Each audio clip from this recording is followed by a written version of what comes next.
your words become your reality. You are where you are today in part because of what you've been saying about yourself. Words are like seeds. When you speak something out, you give life to what you're saying. If you continue to say it, eventually that can become a reality. Whether you realize it or not, you are prophesying your future. And this is great when we're saying things like, I'm blessed, I'm strong, I will accomplish my dreams, I'm coming out of debt. That's not just being positive, you are prophesying victory, prophesying success, prophesying new levels. Your life will move in the direction of your words. But too many people go around prophesying just the opposite. I never get any good breaks. I'll never get back in shape. Business is slow. I'll probably get laid off. Flu season is here. I always get it. They don't realize they are prophesying defeat. It's just like they're calling in bad breaks, mediocrity, lack. You can't talk defeat and expect to have victory. You can't talk lack, not enough, can't afford it, never get ahead, and expect to have abundance. If you have a poor mouth, you're going to have a poor life. If you don't like what you're seeing, start sowing some different seeds. You can't do this. It's impossible. It's never gonna happen. Just give up. Just settle. It's not meant. Accept defeat. You're not the one. They're just better. You're too weak. No one wants to hear you. Try something else. No one likes you. Just follow. Do like everybody else. Do it the easy way. Accept being broke. Quit dreaming. What are you doing? Why do you have to be so damn different? We all have this negative self-talk that goes in our head. Guess what? There's enough people that are telling us we can't do it, that we're not good enough. Why do we want to tell ourselves that? We know for a fact that thoughts influence actions. We saw it there with the video Sheldon, Dr. Levy showed, right? We know that our thoughts influence actions. Why do we want to say that negative self-talk to ourselves?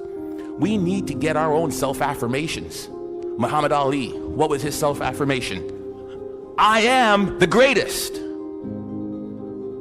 Who else is going to tell you? There need to be quiet moments in your bedroom, quiet moments when you're brushing your teeth, that we need to reaffirm, I am the captain of my ship and the master of my fate. That is my affirmation. If I don't believe it, no one else will. How do you build self-confidence? Get away from the people who will tear you down. There's enough of that. Muhammad Ali, I am the greatest. There is no one better than me. It's a difference between hubris and ego and false pride. It's just reminding yourself in quiet, silent moments. I put it down on a list. It's right beside my mirror, right? About all the things that make me who I am. Because I make enough mistakes, and the newspapers will recognize it, and people around me will recognize it, and they'll tear me down. And pretty soon I'll begin to believe it. Stop the self-talk, the negative self-talk. If you'll watch, you'll see some athletes, they'll have a little bandage or a little brand around them. Lance Armstrong's a perfect one. What's his self-affirmation? Live Strong isn't a brand. It was to remind him of who he was. Live strong. Then it came a brand. He would move that from one arm to the next arm when doubt and fear came into his mind. Live strong. Put it on there. Let's go. We'll all have it. Replace it. I believe passionately that we can shift the negative voices and stories that are going on in our minds into positive ones.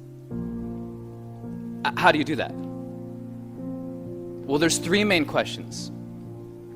The first question is it the truth? Is whatever I'm sharing with someone or what you're hearing from someone else that's giving you feedback about your life true? You know 100% that it's true. First question. Second question. Is it necessary? Is what I'm saying to myself in my head, is it necessary in the exact moment in what I'm doing with my life right then? And the third question is, does it improve upon the silence? Somewhere deep inside, you know what kind of person you were designed to be. If you want to produce great acorns, Think like an oak, not like an acorn. Think like the person you intend to become. Like the Christian question, what would Jesus do? Ask yourself, how would the person I'd like to be do the things I'm about to do? So let me ask a question. What kind of seed is in you? Figure out who you are. Don't apologize for who you are, and then become even greater than you naturally are at what you are. If I could give you one thing to take from this, it is, no one will believe in you unless you do. Listen to the words of that video. Here's to the crazy ones, the misfits, the rebels, the troublemakers, the round pegs in the square holes. We're supposed to be different, folks. And when people look at us, believe in yourself.